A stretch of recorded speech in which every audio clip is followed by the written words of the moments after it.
Hi, everybody, and welcome to another episode of And Now You Know with Bette and Julz. I'm Bette. And I'm Julz. And today we are talking about omissions, lies, and deceit. You got to be on the lookout for the three because they can be sneaky. They can be sneaky. So let's jump into it. Let's talk about our experiences with omissions, lies, and deceit. Man, I don't even know where to start. I've had a guy fail to tell me that he was in significant debt. I think that a lot of times we just as humans get caught up in the moment. And sometimes because we are people pleasers that we tend to say we're chameleons. Yes. And so that's a very good way to put it. The object of this particular session is about, again, being truthful and authentic and not just saying something that you like something or you agree with something just because you don't want to create conflict, or maybe you don't want somebody to break up with you. That's called codependency. You want to be who you are with people, or you're not going to ever really get to your goal and what you really want to have happen in a relationship. And I think we're going to focus a little bit context more on like relationships, whether it's with a significant other or family or whatever. But I do think that, you know, when you're in the workplace, I think this can happen a lot. And I think the omission happens more when maybe your boss says something that you disagree with. And you don't want to disagree with them. So then you just... Right, because you don't want to get fired. Right, because you don't want to get fired, which you shouldn't get fired for disagreeing with your boss. But, and if you would get fired for disagreeing with your boss, get a new job. Because that's ridiculous. I think one of the lies that we tell ourselves all the time is that that's the only potential that we have, whether it's in a relationship or work or even a good friend. We sit there and we lie to ourselves and we pretend like that's the only place in the world that you can make any money. Yeah, and it's not. It's not. So I think that for people, sometimes people omit out of fear, which it's still an omission, but if anything, it's probably maybe a tiny bit more forgivable than some of the other omissions. It depends on what the omission is. I think it depends. I think it depends. And at the end of the day, what we're saying is you should be able to feel free enough to speak your truth and to not ever feel like you have to omit, lie, or deceive anyone in any situation. But specifically, let's talk about it in a relationship. Okay. Do you want me to go? Yeah. Okay. Start it. Okay, so I love sharing my dating stories because those are where I get all my lessons from.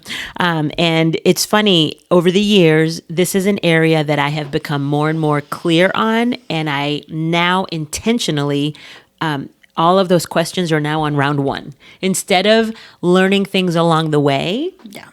Now there are certain topics that I don't want to wait to find out because now it's important to me now. So for example, asking somebody about their credit. And now I'm not going to ask that specifically on like the first date, but let me say why this has come up for me.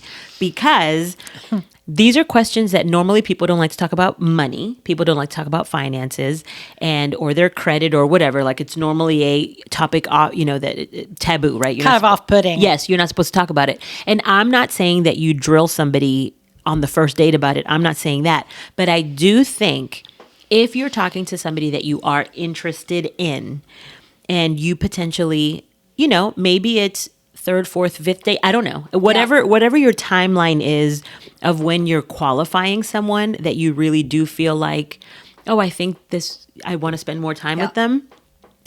I think still on the early side, I wouldn't say wait a year to talk about it. But on the early side, maybe it is a month in, I don't know. But at some point, you have to figure out when is a good time to talk about it. Because if you are potentially considering merging your lives together and, building a life together, and that equals finances too, whether or not you decide to have separate accounts is not my point. Right. My point is building a life together, especially if you're thinking about getting married, whatever that person's financial habits are, automatically will become yours. They are. And that means if they have bad credit, you're screwed. Yep. That it's going to happen. And so I think that the conversation has to happen. It's not necessarily only about how much do you earn, and I don't think you have to ask it that way. But Right. like you have to figure out, what you earn, what they earn, what the, joining powers, right? What that Right. would be. But at the same time, like, how's somebody's credit?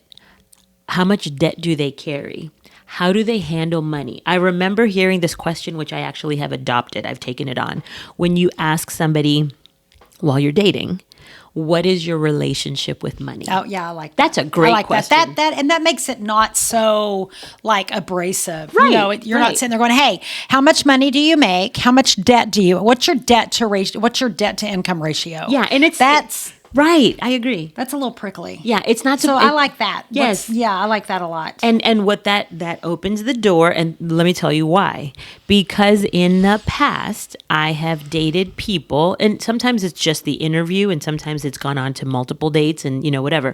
But I have dated people, that is the area that ended up, as you go along, becoming a big surprise that then is a deal breaker. It's a big deal. It is a deal breaker. So I dated somebody once who, really led me to believe, really positioned himself that he was very successful. Now, Yeah. I have been very successful in my careers, and I do what I do. I think I know who we're talking about. You know who we're talking about.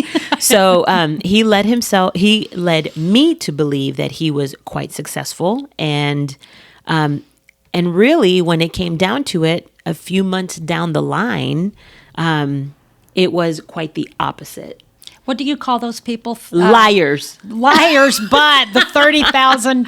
Oh, the $30,000 millionaire. Yeah. So Liar. The issue I have with that is, see, it started as an omission, right? Because I didn't. It's just living fake. It's living fake. Well, I didn't necessarily ask the question Yeah. like that. You didn't feel like you needed to. Because didn't of the feel like I car needed he to drove because and of- the way he dressed. Well, because of the and- representation, Right, The right. way he represented Yep. himself, it didn't really. I didn't think I had to ask the question. So then I find out, it started as an omission, and then it became a lie. And what I really truly believe is that he was hoping to hurry things along Yeah. quickly, so that I wouldn't find out. Yeah, but he showed himself in a bad way. He really did. He really did. We And can't look, get into that. and I'm just gonna say, I'm not a gold digger. So No. it's quite opposite. So I'm not trying to be a gold digger, but at the same time, I will not align myself No. because this will affect. I have a certain standard for myself. Yeah. I have a certain vision for my own life. I handle my finances a certain way, and I will not align myself. That is absolutely a deal breaker. You've got to be equally yoked Yes, financially yes, with each other. yes. I know wealthy people who meet and marry people who aren't wealthy, and that works out. And that's okay, but it's not even about the amount. No. It's about how you manage Right. it, how you see it. Right. How it is about the there's a level of kind of respect that you have to have for it, right? Right. And there are some people that are smart and strategic about it and work on it, growing it, Yeah. saving it, all that kind of stuff. And then there are some people that literally spend like there's no tomorrow. Mm-hmm. And the problem is, if I make $1 million a year, I'm going to do something completely different than if that person makes $1 million a Right. year. They might be in the hole after a year, a Right. whole other $1 million at the rate that they spend it. So us making the same amount isn't the point. There's a lot of isn't the point. people who look good driving around town in their car, or they've got a big house, but they are probably leveraged to the max. Right. They are living paycheck to paycheck. Right. And that I don't want that No, at all. No matter how much you say you make, I don't want that. that I is would- a huge mountain of stress. It is. Ball of anxiety and stress, worrying is. about money. It is. So then at that point, you are better off dating somebody that earns less, but Right. that has really good money habits. Yep. And and a relationship with money. Yep. Right. So that is an area that I think if you are dating, I would highly encourage you to figure out your comfort level as far as what do you want for yourself? How do you handle your finances? And then have a conversation with somebody that you think you might have a future with. Yeah, we just recorded an episode that's coming out soon, and it's about uncomfortable situations. This is Uncomfortable potentially. conversations, yeah. This is what did I say? Situations, but uncomfortable conversations. Yeah, and this, early on, it shouldn't be an uncomfortable situation, but conversation. What am I doing? Or situation, conversation.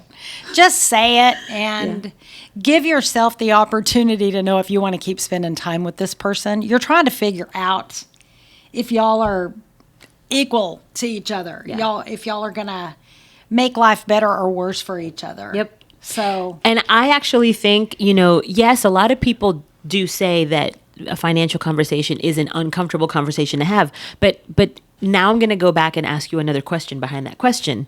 If we're talking about relationships, if we're talking about marriage, if we're talking about building a life with a partner, isn't it more uncomfortable not to know? yes. Isn't it more uncomfortable to get yourself into a mess? Yep. That then becomes their problem becomes your problem. It sure does. Well, and I've lived that. Yes. I have lived that. Sorry, I just hit the mic.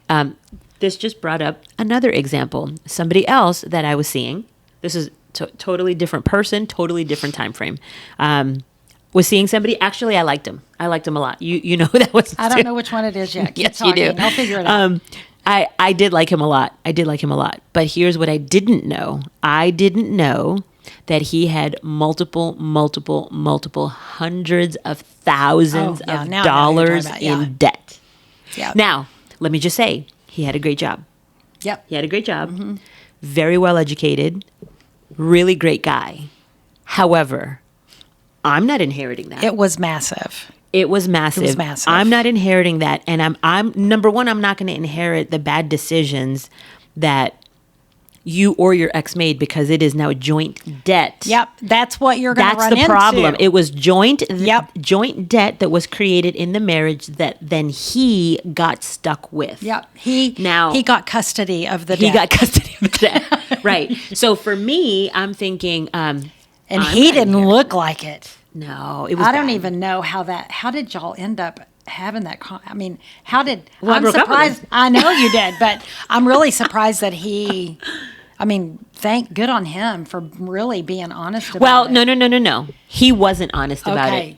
I drilled him about it. Okay. And the only reason You gotta drill him about Well, it. but here's the thing. It was an omission. Yep. The only reason why I got to the This is where it information. gets all tricky. The only 'Cause reason, Yeah. I only got to the information because it was an omission. And then during a couple conversations, I started to notice, I just started asking more questions. Had he led with that, I think it would have been a deal breaker sooner. Yeah. But because I didn't know, I didn't even know to ask. I wasn't even thinking about Right.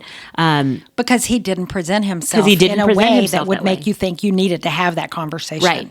So, lesson for everybody. The things that are really, really important, for me at least, and we talk about this, the whole equally yoked thing.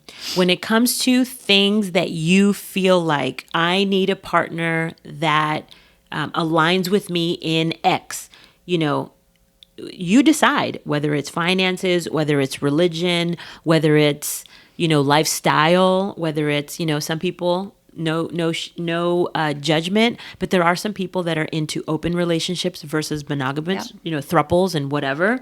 And it's like, if you get into a relationship with someone and y'all didn't talk about it, well, that's a problem. Yeah. And that's an omission. But that's why you really need to make your list. You have to make your list because it has all the categories. You just listed the categories, and that way you recognize and you, the more, it's just like everything else, the more you do it, the more comfortable it gets.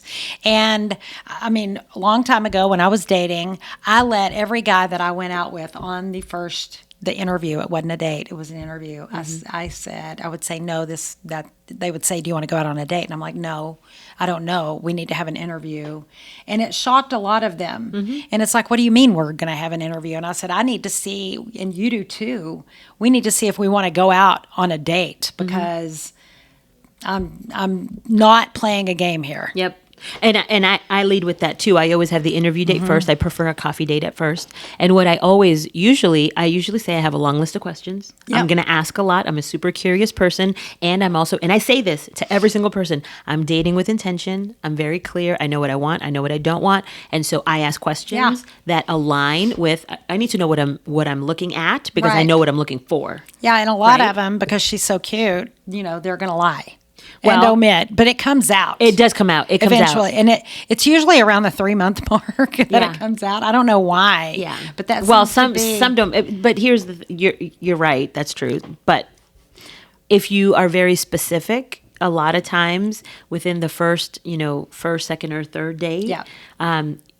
People can't keep up the facade. No, they can't. If they are trying to leave some things out, the more conversation you have, if you're intentional with what the conversations Yep. are, the questions that you ask, you keep having, and then they realize, oh, she's no dummy. Yeah.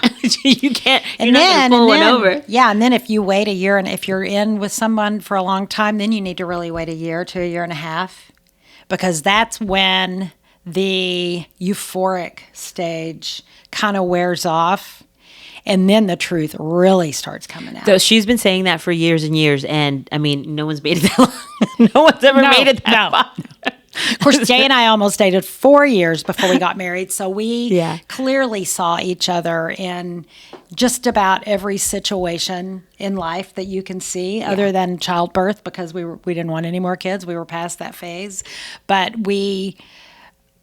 oh Lord, there was no room for omissions in our lives at all. But it's good, because then you get married and you're building your life together, and there's no real big, rug pull, Right. where it's like, oh my God, I don't even know you, and I am.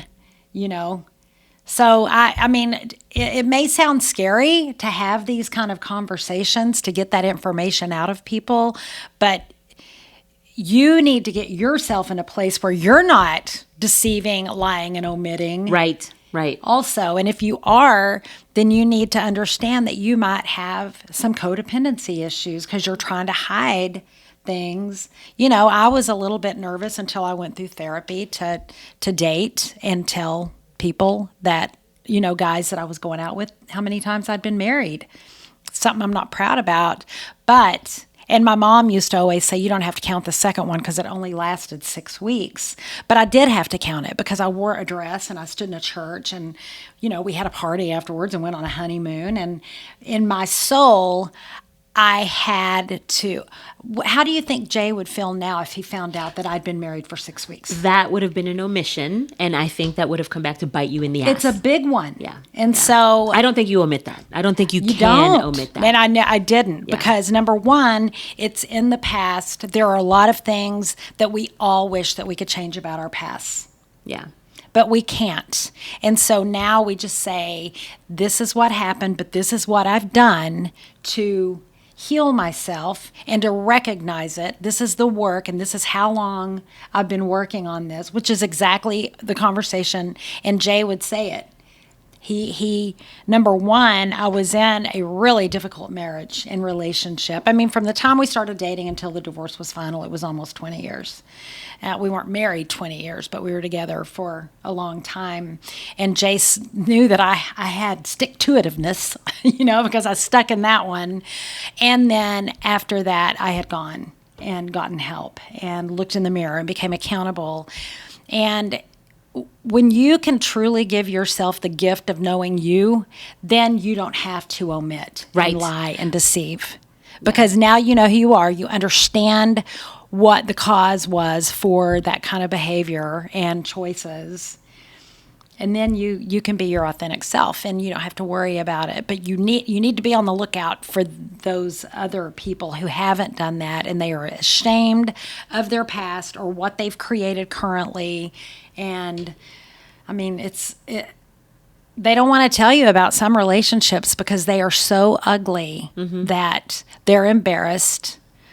And be aware of them blame on the other person, because it's not ever just the other person that caused a relationship to fail. There's always two sides to every story. And in my last divorce situation, I am clearly and painfully honest about my part. I mean, Right. just the other day I told Betty, I said, I was horrible. I absolutely threw gas on a fire that was already raging. Right. When I should have just zipped it up and walked away. And then maybe it would have diffused. So be accountable. You have to be accountable in every situation, really. That's the only way. When you have the self-awareness, that's the only way to address Right. it and fix it. You made a very good point just now that regardless of the other person, you have to come to a place where you become a person of transparency, Yes. that you are completely willing to show up and be open, honest, raw, regardless if it means that that other person walks away. Right. I think it's more important, which is why I show up with my list of 100 questions. Yeah. It is more important to show up and ask the questions. And I say, I am transparent. I say what people don't want to hear. I'm going to be honest, and I share a lot. And so, sometimes that can be a little overwhelming or intimidating, but If it's overwhelming and intimidating, they're not ready. Exactly. They can't handle Exactly. a person who's showing up whole. Right. Because if that's the case, then they're going to omit. Then you're going to find out something, and then you're probably going to be like, I'm gonna give him a mulligan on this. Right. You can't, because they're already showing you they're liars. Right. And I'm going to give you another example because you Yeah. just made one pop up. So this was quite a few years ago, but there was somebody that I was talking to, and I always ask the question, always, how long were you married? How long Yep. are you divorced? How long has it been since your divorce? And I don't mean, like, some people try to sneak one over on you and they're still separated. Right. Like they Their are not divorce really isn't divorced. final. No, I want to know, stamp on the divorce decree, and you have lived independently, not under the same roof as your wife and family. Right. No, Or your ex-wife. independently. I mean, or your some ex-wife, exes yes. live together for a while Yeah, after the and divorce. that would never No, work for me. no. So you have to live completely independently. So I want to know, how long have you been married? How long have you been divorced? How many kids do you have? How many, what are their ages? I usually ask those things. And where close do to they live? Close to the top. I ask Yeah. those questions. But there was somebody that had said that they had been, divorced for many, many years, and said that, he had only had 2 major relationships in his life. Well, This is like a guessing game. I'm trying to figure I out. know. who we're talking- as we go along, because I thought, okay, well, he was with his child's mother for like 10 or 11 years. And that seemed like, okay, that's cool. Well, then as we go along, I find out that there was no divorce because there was no marriage. I know who you're talking about now. Of course you know who I'm talking about. So that right there, that was issue number 1 for me. That Because was a lie. completely lied They made you about think. their right. Yep. Right. And then backpedaled and said, oh, well, I consider it a divorce. And I'm thinking, not the same. Dude. Not the same. Not the same. So that was the first lie. The next lie was that, remember the 2 relationships? There were more like 6 or 7 of them, and multiple live-in girlfriends. Yep. And so for me, I mean, that I'm just not interested in that. If you are my age, somewhere in your 40s, and you have lived with 4 or 5 different people, and you have had a string of 6-month to 1-year relationships, Where you moved kids in. where you move kids in and you're moving yeah. across this and that, and you're doing, that is not my person. But he would have had a Not better at all. chance of continuing the conversation with you if he had told you all of that up front. Well, there would have never been a chance to Right, continue the conversation if he had told me the truth up Right. front. But that is the point. He knew Right. that it would be an issue, so he didn't say any of it. Yeah. Well, then that just became a bigger issue, a bigger issue, a bigger issue, a bigger issue. Finally, I just ended She it. exploded. I just ended it. Yeah. I ended it because I actually remember saying to him, "Good God, you are a master omitter. You are a master. I remember at I was omitting, and now I can't believe anything you No. say." I was sitting in the parking lot at a hospital going in to get a mammogram. So I was in there. How do you remember that? I don't detail? know. I just do. It was in February. Actually, you're right. It was. And I had to think back. When was it? Yeah, it was. And I think that I was in there getting my mammogram done, and I was in there for like 45 minutes, and then I came out, and you were like, done. I was like, all right. Well, okay. The whole point of the whole. I know, but that's good. I mean, when you find something out like that, rip that Band-Aid off. And it's not to be cold and heartless, because I'm not. But at the same time, you have to have these very clear boundaries. Yep. And when you let people lie to you and talk you back into something, they lie and then they're like, oh, but I didn't mean, or whatever. And then they try to, suck you right back into it. That guy almost bamboozled me and Jay. We were almost like, I don't know, is it that big of a deal? Yeah. But then more and more came out, and they were like, yeah, cut it off. Yeah. Get out. Yeah. Get out. So this is the thing, if you, and I always say this, I feel like a broken record. If you know and you are clear about what you want, who you're looking for, what's important to you, where your life is going, what your values and beliefs are, if you have all of that stuff lined up, you will not allow somebody to waste your time and go down this road. Now, I am where I am today because of what I've learned. Right. So, at the time I didn't have the same boundaries. At the time I didn't have the same questions. At the time I wasn't so focused and intentional like I am now. Right. I am now. Somebody won't make it past the first date now. No. Well, and what's that saying? It's like better to ask for forgiveness than permission. That's not true. It's not true. It's not true when you're in a cool dating. At all. It's not cool in a friendship. It's not cool at work. And it's certainly not cool in marriage. And I think that when we're younger, that we may not even know that saying exists, but sometimes I think that one or both partners in a marriage can live by that rule. And it's like, well, I'm sorry, I won't do it again. Okay, if you're married and that is being said, that's when you kind of have to give them a mulligan. And if they do it again, the first time you can say, okay, it's a mistake. If they do it again, then you know that there might be something, a character flaw going on. That's right. And I did that over and over and over. And I finally reached a point where I was like, listen, I can't talk to you anymore because I keep having to forgive you because of my own personal beliefs. And so I've got to put you way over here so I don't give you an opportunity to continue to offend me. And I prefer to have love in my heart for someone, even if they're not lovable, and have that happen at a distance. Mm-hmm. I just can't carry.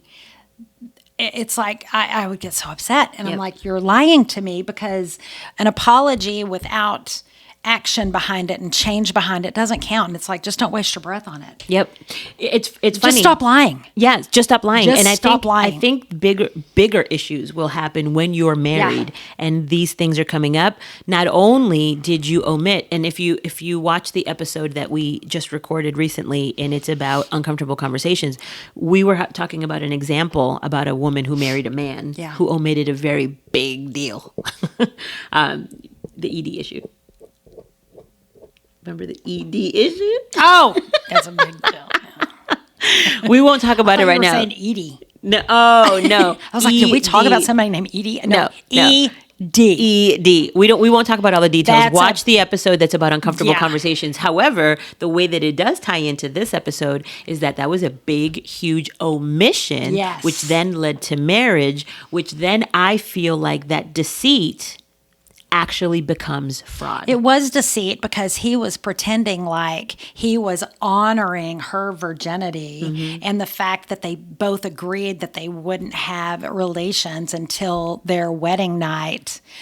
But then on their wedding night, she found out the reason they hadn't done it before was because he couldn't. Right. That's a big omission. That's a huge omission. And so at that point, this is where we talk about when you're dating someone, you really, really have to do your best to kind of sift and sort through the people and uncover and ask the questions, because you don't want to have this thing happen to you. Well, because of that situation and several others that I've heard about, now that's on my list. Now that's on my list of questions when I'm dating. And it's funny because prior to her becoming more vocal about that particular subject, me and Jay meet all these people that she goes out with, and we're considered her board. And if we feel a red flag, we tell her, we don't want you to go out with him anymore. Well, but she started asking me to ask them if they had ED. And I was like, no, I don't think Jay would like me to talk to them about it.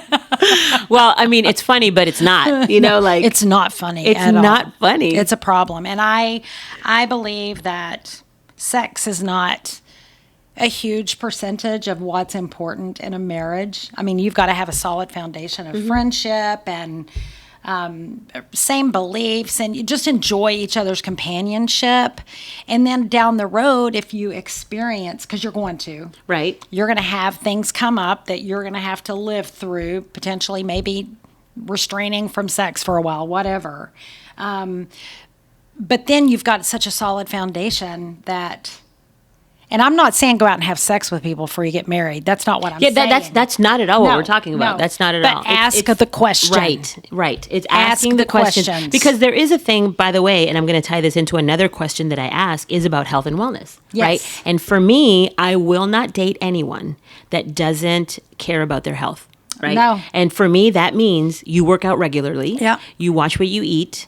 You absolutely have some kind of a practice that's already in place. Not that you're going to start it later. Right. Not that you're going to start it No, you're after there No, already. you're there already. Right. You already work out 4 to Right. 5 times a week. You already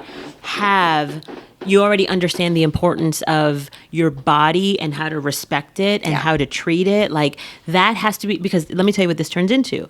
If you are not doing those things, well, this is when you're going to have issues medically. You're going to have diseases come up. You're going to have all this stuff.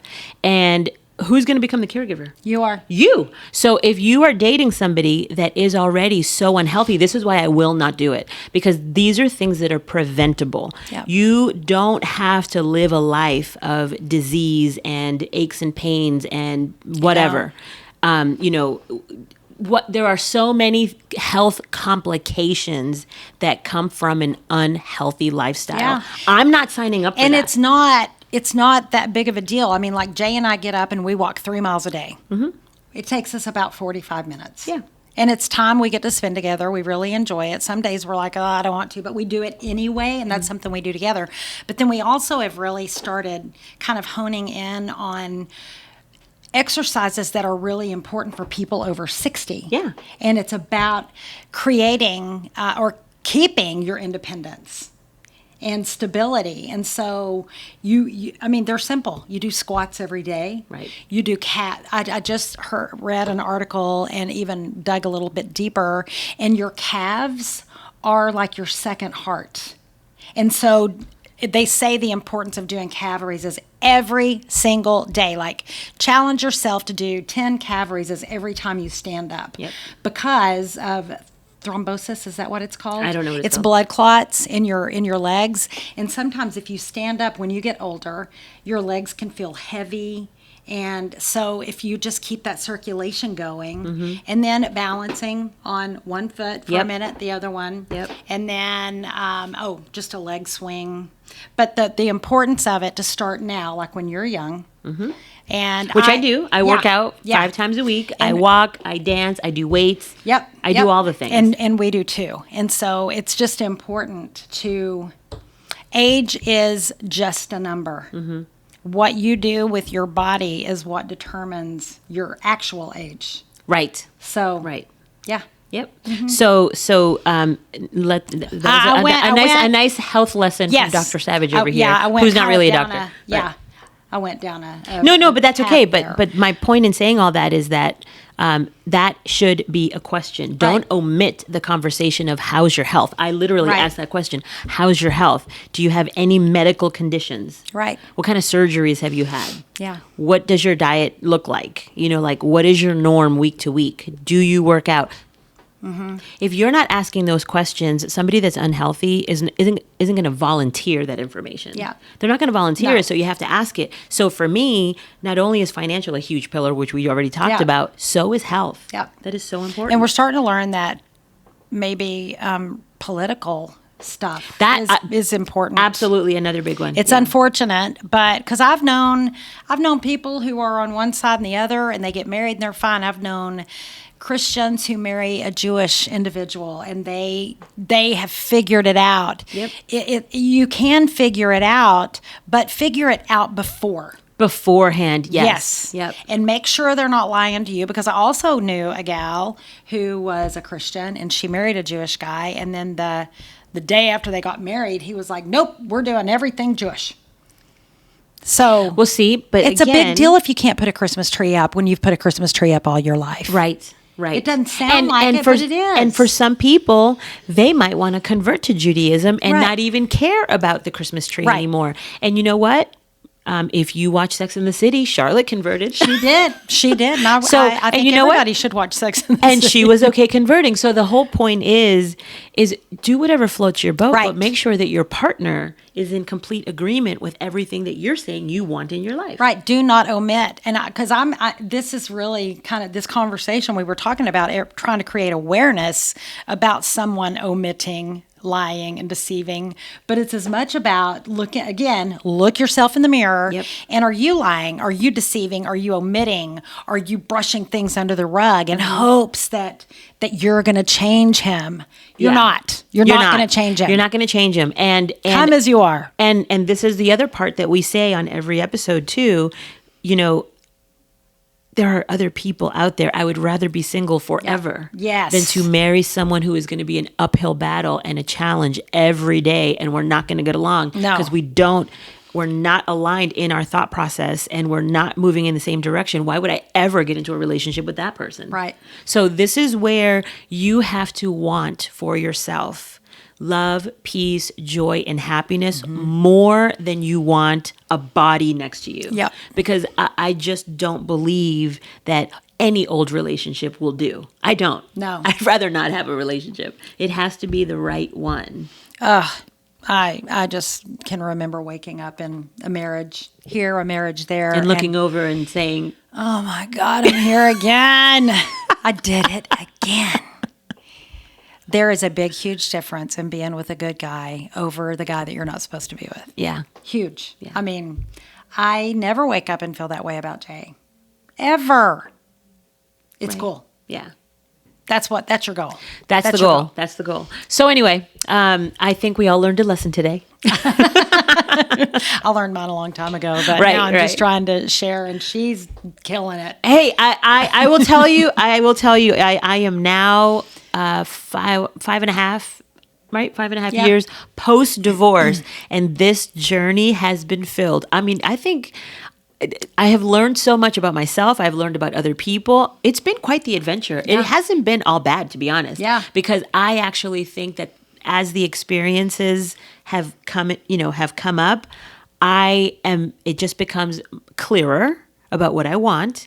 And honestly, I just think that my life has improved so much with my willingness and ability to be much more honest and truthful. I think that is a personal journey that, regardless if you want to get married or not, that is still a personal journey. Right. That really, I think, is a great place to be for everybody, is their own self-improvement, their own self-love, their own self-growth, right? So, Well, when you take the time to do that, then you love yourself enough to not want just any old body there. Right. You know, as a matter of fact, I mean, it's. I don't even want friends anymore that can't give me and me give them something.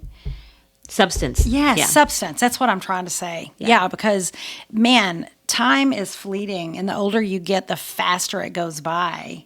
And like I've said before, I would rather watch Friends or Modern Family or Sex and the City and have a glass of Chardonnay by myself than to be with someone that is driving me crazy. Yep. I don't want to do it. Yep. I don't want to do it. Yep. So That's a wrap. I think we're done with this episode. Okay, so if you have any comments or questions, or if there are any specific topics that you want us to talk about, go ahead and put them in the comment section below. We're also going to ask you, if you are enjoying this podcast, please subscribe and also share it with other people that you think might also love the content. And if you've already subscribed, thank you. Thank you, thank you, thank you. And be sure to, there's so many binge-worthy, topics now. And we have quite the library now. We have a lot of content now as we're continuing to build. But, if this is your very first time watching an episode, stay here and watch 3 or 4 more. and then share it and have your friend watch 3 or 4 more. But anyway, if you want to continue the conversation, if you ever have any questions for us specifically, we have an email that you can talk to us directly, and we are the only ones that read the email and respond to those emails. And that's hello@bettyandjulz.com, BETTE. And I'm JULZ. And we thank you all for spending a part of your day with us, and we look forward to seeing you on the next one. Bye.